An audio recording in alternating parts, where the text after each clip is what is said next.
Today's video is for council tenants that live in London. That's right. Have you been living in London for more than 3 years? Then this video's for you. Hi, my name is Manda. I am the mortgage coach. I combine mortgage advice with financial coaching, and I believe that every council tenant has a right to own their own home, and I think it's diabolical that people don't know how this works and can't take advantage of it, because at the end of the day, you have been paying the council, NHS trust, housing associations, rent for years. So why shouldn't you benefit? It's more of a savings plan. You've been paying into it, so now you get the discount, you reap the reward. So let's get into it. By the end of this, you will know the steps that you need in order to make that mortgage, in order to buy that property. So step number one, who's eligible? I've already kind of mentioned it. You need to have been a council tenant for 3 years. It doesn't just have to be council. It can be council, housing association, NHS trust. It's all a case of finding out if it's a policy that they do. So that's step number one. Step number two is filling out that application. So the application is called the RTB1 form, and that just stands for the right to buy form, and you fill it out, and the way it works is whoever is on the tenancy, i.e. the council tenancy, for example, needs to be the same names on the application, and then when you come to do a mortgage, then it also has to be the same names. Now, generally speaking, it's normally 3 household members, but it can be less, it can be 1, it can be 2. That's not a problem. Each borough is different. Each council borough is different, so you do need to double check the information, but it is them that you will be dealing with.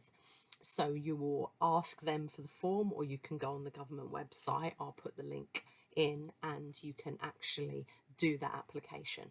One tip I would say is, if you're going to do it in the next 6 months, do not do your house or flat up, because the way it works is once you've put the application in, they will check if you're eligible. If you're eligible and they do the scheme, then what happens next is they will come and value your property.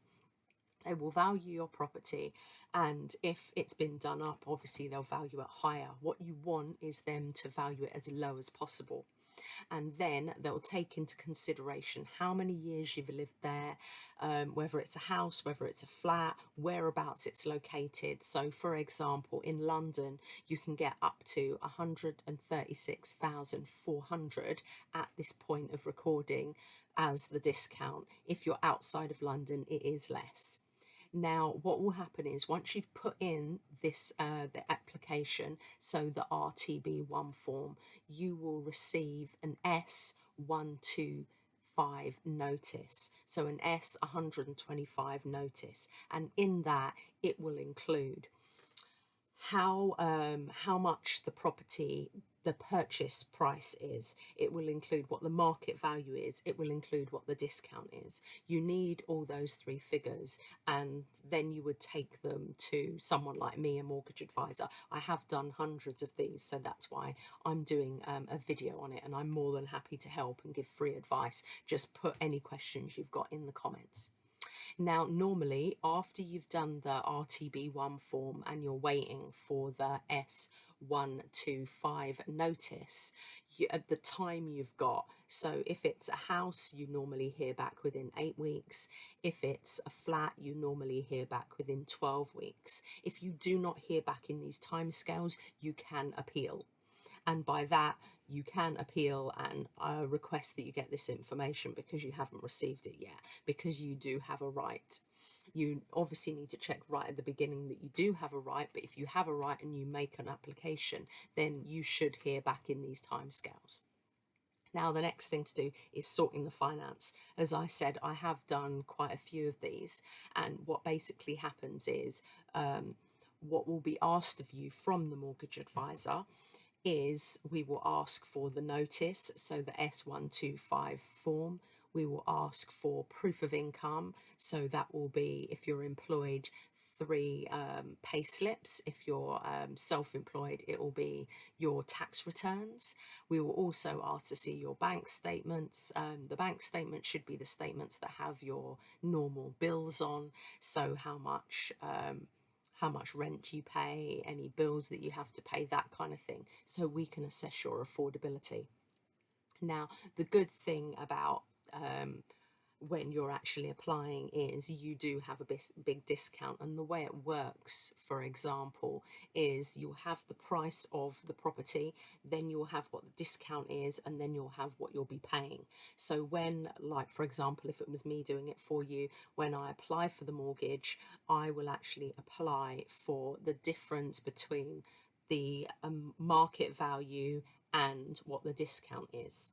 Now, when I go and do the mortgage application, I will put that you're buying it for the market value, and the discount, so the maximum, say for London, as we've said, is the 136,400 would be the deposit, and then the rest would be how much that you physically have to pay. So for example, if the property was valued at 2,336,400, you would put that figure in as the purchase price. Then you would say your discount is 136,400, so that would leave 100 left. 100 is the amount that you would be applying for as the loan, as the mortgage. But any mortgage advisor should be able to tell you. I will leave my details in if you want to contact me directly. That's not a problem. After you've applied for the mortgage, and any good mortgage advisor will be able to tell you which lenders allow right to buy and which ones don't, because not all lenders do. And also not all lenders will take the discount that they are giving you as 100% of the deposit. So you need to make sure you pick the right mortgage and the right lender. Again, a good mortgage advisor will be able to advise you on that.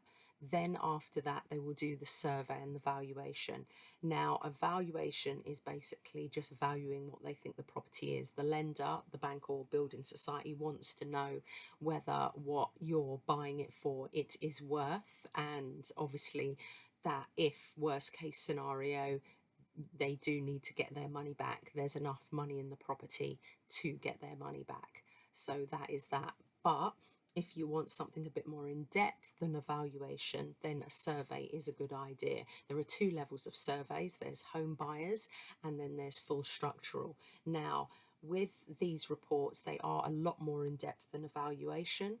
And the great thing about it is they will tell you what work needs doing to your property. So at least you're well aware of the condition of the property you're buying it at the time. So that is the next step. And then after that, you will be looking at the legal work. So you need to pick a solicitor that understands right to buy. I've had solicitors, conveyancers on my channel who do that already, and they've done it for me in the past. And then once all the legal work is done, then you will do exchange and completion, and then you own the property. So that is basically how a right to buy would work. I think it's great, especially, as I said, in London, because you do get the 136,400 discount, which is a big discount. And it really does help if you're buying a property sort of in London, in Greater London, because they are extremely expensive properties. So to get something like that is amazing. I mean, I always think it's a great idea to do the right to buy, hold on to it for the 5 years that you get it, and then consider make it into a buy-to-let. And then that way you have the equity in the property that you can use to invest in another property. You can rent that property out, your original right to buy, and move on to somewhere else. Now, if that's a video you'd like to hear about, please let me know, and I'll go through that with figures in more depth. Just let me know. But I hope you've enjoyed this video. Please subscribe and share. If there's any other, of any council tenants that could, would enjoy this video, please subscribe and share. And if you've got any questions, let me know. Take care. Bye-bye.